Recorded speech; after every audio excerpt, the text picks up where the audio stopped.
all is right with the basketball world. God's gift to the game of basketball, the Boston Celtics, are back in the NBA Finals, baby. And it didn't take long. 4-game sweep. Boy, did I nail that prediction last week, Braden. Yeah. Do you remember my prediction?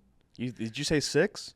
7. You said 7. I think you said 6. I said 4-1. I said 4-1. Oh, you did? Did you? I did. Nice. I said 4-1 for both the series. You're closer. You're closer.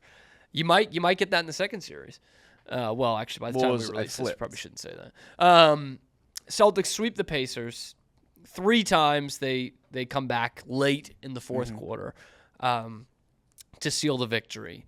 And the NBA media is really hitting the storylines that everyone wants. This great Celtics team, which if they win the title, will be one of the greatest teams in NBA history. I was thinking that, yeah. And they, of course, are spending all their time on that and none of it about this is the easiest road to the finals in history.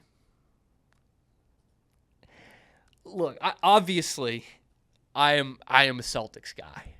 You know this, Braden. I do know I am a this Celtics homer. Yes. But this narrative is just so stupid to me for a couple of reasons. I'll give you 3 distinct reasons why. First one is they're the 1 seed. Like, what did you expect? Yeah, the 1 seed typically does have the easiest Did you want them to play the Bucks in the first round? Like, what are you talking about? They won the regular season, quote unquote, by like 15 fucking games. Like, what do you want them to do?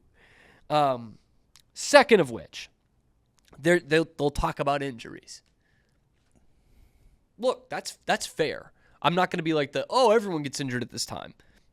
The Celtics have benefited from some injuries on the other team. Jimmy Butler was not in for Miami. Donovan Mitchell missed the last 2 games for the Cavs.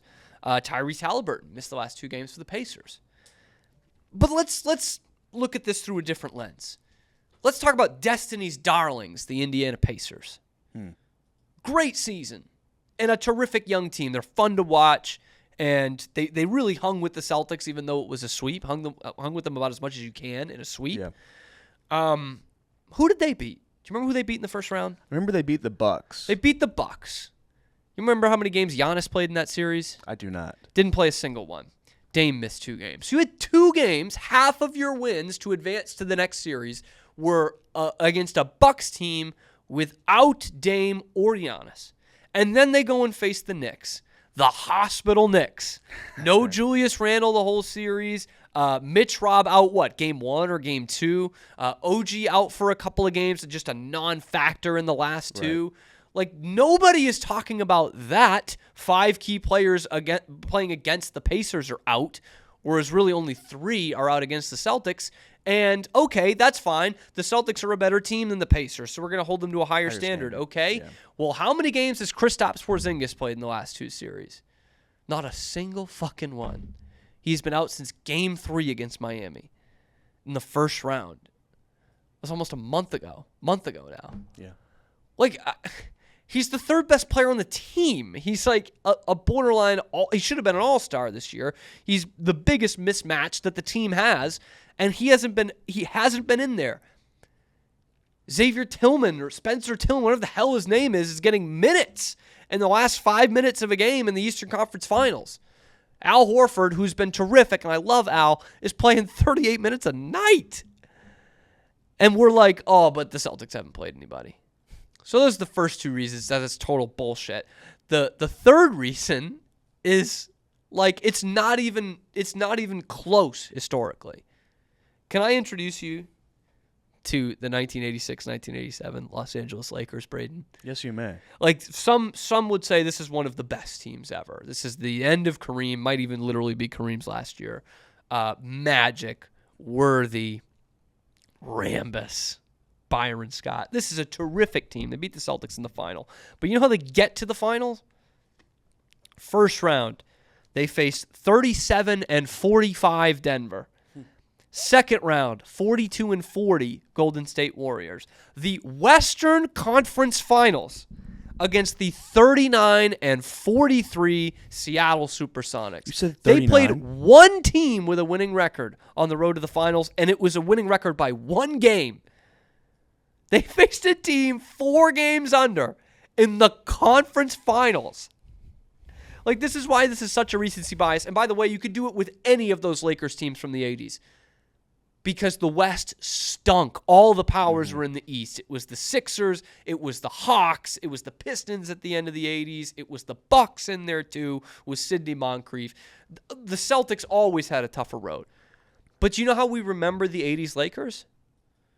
As one of the great dynasties in the history of the NBA. And that's how we should. Like, this is complete horseshit. And by the way, one of the easiest roads to the finals, you don't have to go back that far. I'm talking like 12 months. You know how highly we regarded that Nuggets team last year? First round, 42-40 Timberwolves. Second round, 45-37 banged up Phoenix Suns. Western Conference Finals, 43-39 LA Lakers. I mean, there was some talk of a cakewalk during the run last year. And then an 8 seed in the finals. Right. I mean, there was some talk about how easy that road to the finals was back last year. Gosh, it was all about how great Jokic is. It's all about how great he is. Jamal Murray's the best clutch player in the league. It's like the same thing. Mm-hmm. And yet I have never seen, and yes, I am more in tune to this because I am a Celtics fan, to this year specifically. But I have never seen a team that they're trying to drag down their accomplishments so much. Like the whole media, the entire cesspool NBA media, and of course a lot of Twitter too, is trying to just belittle this team's accomplishments at every fucking turn. And it's nuts to me. Like and I remember, the insane LeBron hate of the early 2010s. I was in on that, trust me. But it was never like, the only other team I can think of is the bubble Lakers. Just because it was the bubble. Not even because of the competition, but just because the bubble's weird. And I get that.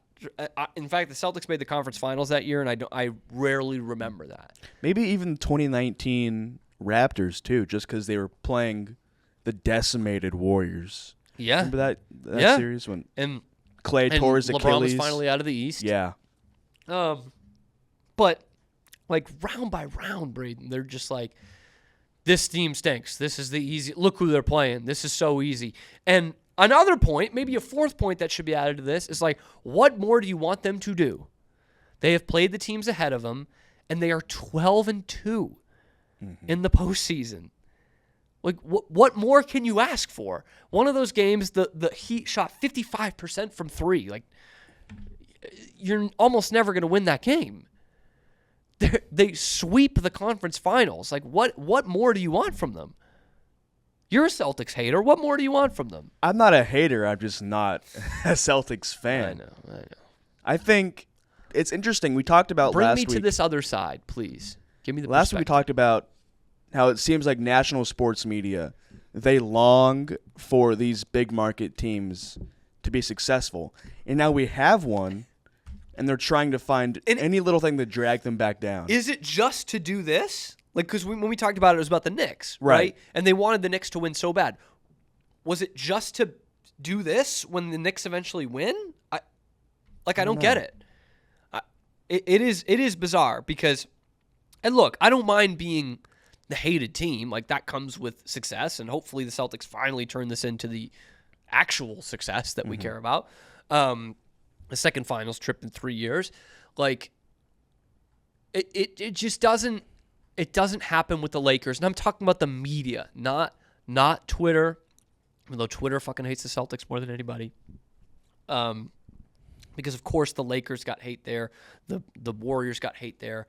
But with the media, these teams were the darlings of the NBA. They want to see LeBron and the Lakers go all the way. They wanted to see Steph's greatness. And it's just, homer or not, it is not the same with the Celtics. Everything needs to be better. They're not facing good enough teams. Their stars aren't scoring 50 points in the conference finals. They don't know how to play in close games, and then when they win close games, it's like, why was the game even close? It's such bullshit, man. And it happens with the Boston media too, to be quite fair. Not just Stephen A. Smith and the talking heads. It is the Boston sports media too. There was a video a couple weeks ago of Tony Maserati, who was on the biggest sports talk show in the city, saying, doesn't it feel a little hollow? Aren't you supposed to face some adversity? But yet, if they lost 2 games to the Pacers, they would be fucking eviscerating this team. It's like nothing is good enough. And if they sweep the finals, which won't happen, but if they do, if they sweep the finals, it'll be like, yeah, well, the Mavs were battle-tested before. They got to play better teams before, so of course the Celtics were going to sweep. It's just, it will never end. It will never end. But the thing that will get remembered is if they actually win the title. Right. Just dominant all the way through. Because I'm telling, if, which is a big if, because I don't like going against this Mavs team. If that's the case, and they win the title, this will be one of the best teams ever. Not number 1, but it will be in that conversation of top 5, top 10. Like the point differential, how much better they were against everyone else in the regular season. And to already, I mean, even if they win the finals in 7, they will have, on the whole, breezed through the playoffs. 5 games, 4 games. And then the final.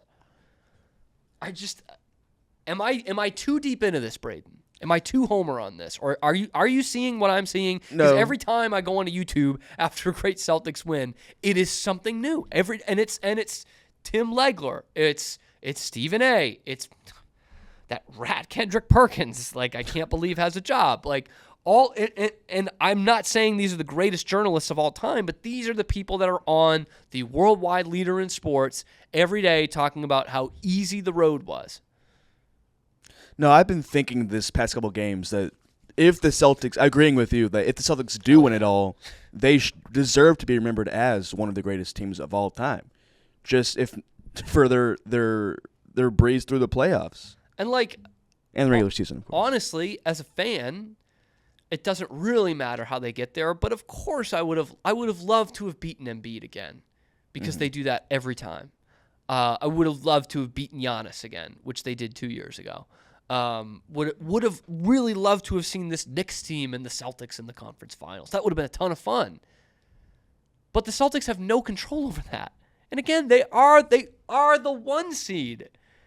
You get a play-in team in the first round, and then you get the quote-unquote worst teams left every time through until the finals. I think one thing that might be hurting y'all's perception is y'all don't have any real media darlings, That's also true. The Mavs have Luka. Yeah. The Timberwolves, they have Ant. Yep. Pacers have Halliburton. Y'all have a solid squad that kind of just keep their head down until the end of the playoffs. Yes. And they don't have a top 4 player in the league. I think is part of it. You don't think Tatum's top 4? No. I think he's right on the outside. But top 5. But when we're talking about the NBA Finals, that almost always includes a top 4 guy, which it probably will this year if the Mavs hold on, because Luka, I think, is the second best player in the league. But the year before it was Jokic. The year before it was Curry. The year before it was Giannis. The year before it was LeBron. It's to your point. They don't have someone like that. Jason Tatum and Jaylen Brown and Al Horford and Porzingis and Holiday, they are the least outspoken players in the league, of any substance in the league. And that's the way we like it personally. But I just can't believe how much the media's trying to tear my team down. No, but it is it's just shitty to have this caveat every time. This is why I don't do the national media stuff, especially when it comes to Boston teams, because Boston's got a good media scene. This is going to be a great guys naming dudes team in about 15 to 20 years. Yeah. It'll just be remember when Kristaps? Yeah. Outside of the top 2. Well, I mean, I don't know. Porzingis, if he keeps on this career renaissance that he's had with the Celtics, he could be remembered as a great one. Drew Holiday is not there, but makes a decent Hall of Fame case. Yeah. Not there. Whoa. But Dennis Johnson's in the Hall of Fame, and I think they're very similar players. Dennis Johnson, of course, has a Finals MVP. Drew was unbelievable in this series before we leave the Celtics thing. He was incredible. If this was last year's Celtics team with Marcus Smart instead of Drew Holiday, they might have been down 3-1. But Drew kept making plays. And it's not just the steals at the end of the game. Those were obviously huge. But when they need a basket, they could just go to this guy, Drew Holiday, and he'll back down Miles Turner in the paint, lefty layup. That's like automatic for him as a guard. It's incredible. It's the best defensive backcourt in the league and one of the best I've ever seen between him and Derek White. They're always in the right spot. They can guard any position, like genuinely any position. And all these Bucks fans, when the deal went through, were like, "Oh yeah, just get ready for Drew's shooting in the playoffs. Then you won't be on board." And it's like, you look back at the numbers. He was taking his last postseason with the Bucks, 17 shots a game. Before this Indiana series, where he shot a little bit more, he was shooting 11 times a game for the Celtics. That's the fucking difference, man. That is the difference. Mm-hmm. And that Bucks deal for getting rid of Holiday was bad, even in foresight. I could have told you this at the time, and a lot of people did, and not just in hindsight, because there were 3 teams that could have gone after Drew Holiday, and all of them were contenders in the East. In the East. All of them. Miami, who really wanted Lillard, Philadelphia, and Boston. And he wasn't staying in Portland. Drew Holiday does nothing for the tanking Trailblazers. So you knew they had to get rid of him again. It's I guess the price of doing business to get a Hall of Famer like Lillard, but to me that was just such a big price to pay, because any of those 3 teams you could have argued preseason were on the level with the Bucks, right? Like the Heat had just made the finals. The Sixers were going to lose Harden, but you didn't know they were going to not have Embiid half the season. So any of those teams that were on the same plane as you get better with you doing this move. God, I love Drew Holiday, man. I love Drew Holiday. And I love this Celtics team. Doubt them at your own risk, I guess. If it's the easiest, I'm looking. I had to bring up these numbers for the top 10 worst runs before this one. And I'm looking, number 1, 87 Lakers. Number 2, 84 Lakers. So, number 1, Lakers champions. Number 2, Lakers lost in 7 games in the finals. 23, Nuggets, champions. 85, Lakers, champions. 84, Celtics, champions. 2013 Miami Heat, champions. Like, this is just going down the list. 86 Celtics, champions. Nobody remembers that the 86 Celtics had an easy road to the finals. It's the best team of all time. They swept the Bulls, which were 22 games under 500, which is insane that they made the finals. But that's a Jordan Bulls team, okay? Early Jordan, for sure. And then the Hawks and the Bucks, like, that's revisionist history. 2020 Lakers, champions. 99 Spurs, champions. 15-16 Cavs, champions. All the top 10. But one lost in Game 7 of the finals. The rest of them were champs. So if they win the whole thing, nobody actually gives a shit. We'll just have to wait and see.